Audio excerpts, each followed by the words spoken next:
You know, when I was growing up, I was probably about 8 years old, and at the time, we were living in Silver Spring. Yeah. Yes. Common misconception about me in D.C. A lot of people think I'm from the hood. That's not true. But I never bothered to correct anybody because I wanted the streets to embrace me. As a matter of fact, I kept it up as a ruse. Like sometimes I'll hang out with rappers like Nas and them, and these motherfuckers will start talking about the projects. Yo, it was wild in the PJs, yo. And I'll be like, word, nigga, word. But I don't know. I have no idea. My parents did just well enough so that I could grow up poor around white people.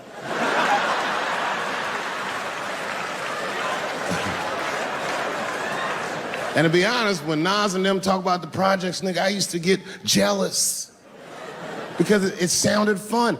Everybody in the projects was poor, and that's fair. But if you were poor in Silver Spring, nigga, it felt like it was only happening to you. I know the pain of that first sleepover at a white friend's house. And you come back home on Sunday and just look at your parents like, y'all need to step your game up. Everything in Timmy's house works. Remember the first time you saw that? In a cold winter, and you'd be at a white friend's house and see the motherfuckers in their living room without their coats on?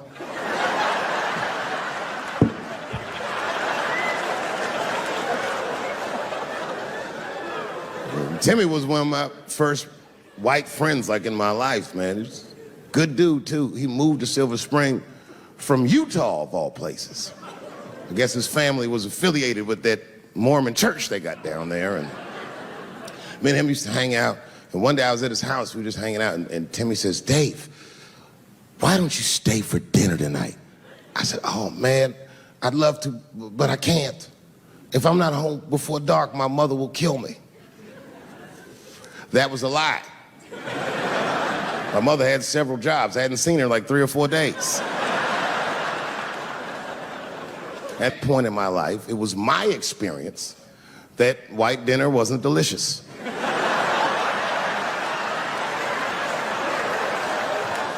I'd rather go home and fry some bologna or some shit like that.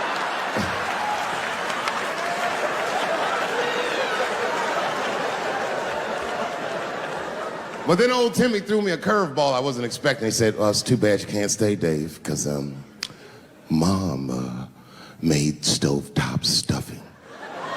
I said, what the fuck, stovetop? Well, hold on, nigga, let me make some phone calls real quick. I had seen that commercial so many times, I had dreamt of getting my hands on some of that stovetop stuffing. And finally, I met a motherfucker that actually had a box of stovetop in the house. I couldn't miss this opportunity, so I pretended to call my mother. And then I came back and I said, Timmy, you're not gonna believe this great news. Mom said I can stay. And he said, fantastic. He said, why don't you come with me and we'll help set the table and then we can say the blessing. I had no interest in setting this motherfucker's table or saying these crazy ass Mormon prayers. I just wanted that goddamn stuffing.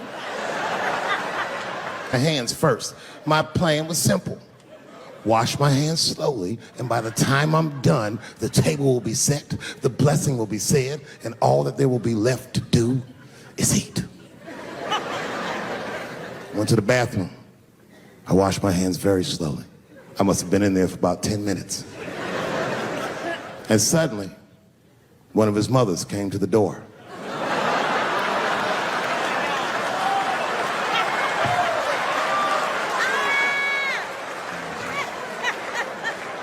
She was like, hi, David, right? I said, yes, ma'am. She said, Timmy tells me that you're planning on staying for dinner. I said, I hope that's not a problem, ma'am. She says, no, it's no problem. In fact, we'd love to have you. It's just that we weren't expecting company. And I'm afraid there's not enough stovetop stuffing for everybody. So I kicked her in the pussy. Bam! Ladies and gentlemen, I told you I'm dope, nigga. I told you what I was gonna say and you still didn't see it coming. And that's why I make the big bucks.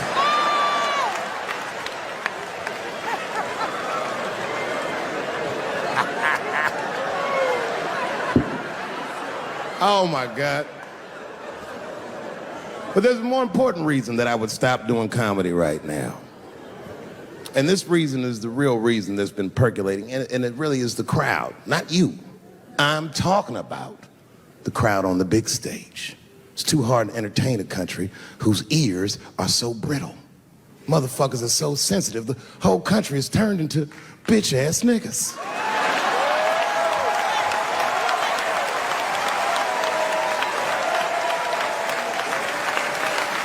Everything you say upsets somebody. You know, I can remember when it all started. It was when I was doing Chappelle show. When I was doing Chappelle show, I used to do the show, and then on the weekends I do like concerts and shit like that. So I'm doing a concert, and there was a couple in the front row, beautiful couple. The wife was obviously Asian. You could see it in her face.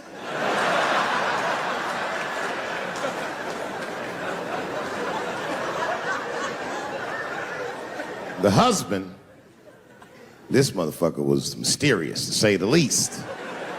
Couldn't quite pinpoint where he was from. Caramel-colored fella, very nice hair, but he could have been from anywhere. Bangladesh, Mexico. I can't guess with a nigga like this. All I knew for sure about this guy is that his wife was a bitch. I could see that in her face, too. No, he was laughing and having a good time, and she was scowling at me at a goddamn comedy show. I couldn't figure it out. And then I realized at some point that she was pregnant, and I was smoking on stage. I said, oh my God, that's probably why she's mad. So I started to put my cigarette out, but then she hit me with one of them fake non-smoker calls. So I just kept smoking. I thought to myself, bitch, that babe will be fine, relax. And I tried to break the tension. I just asked her, that's all I said. I go, hey, where are you guys from anyway? And I could tell that she was on to me. She goes, very condescendingly, she says, I'm from California. If you're asking my ethnicity, I am Chinese. He was like, I'm Mexican, bro. I said, well, I'm sorry if I offended you by asking, but you're a very beautiful couple. And miss, there's no question that you're gonna give birth to the hardest working baby this world has ever seen.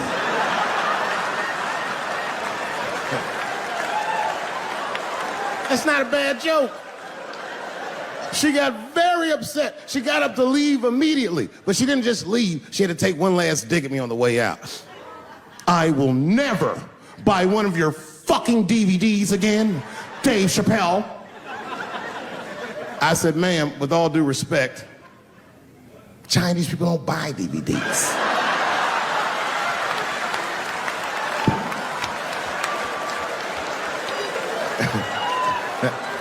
And the crowd went crazy. We were all laughing, having a good time. I didn't even think anything of it.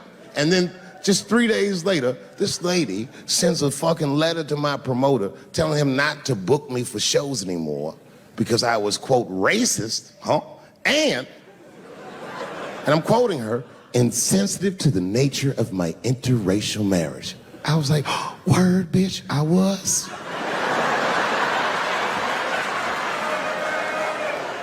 If she would know that I myself am in an interracial marriage. That's right. In fact, my wife is Asian too. Surprise, bitch, I'll see you on Thanksgiving.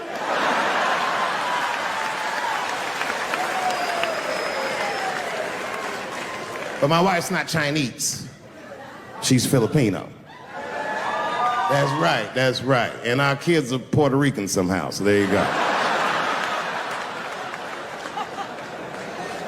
But I don't give a fuck about interracial marriage. In fact, you know what? My mother is half white. A lot of people don't know that.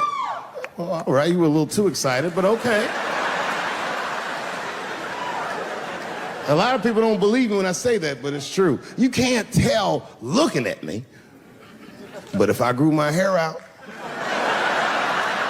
you would think you was at a fucking Cat Williams concert. My shit is beautiful.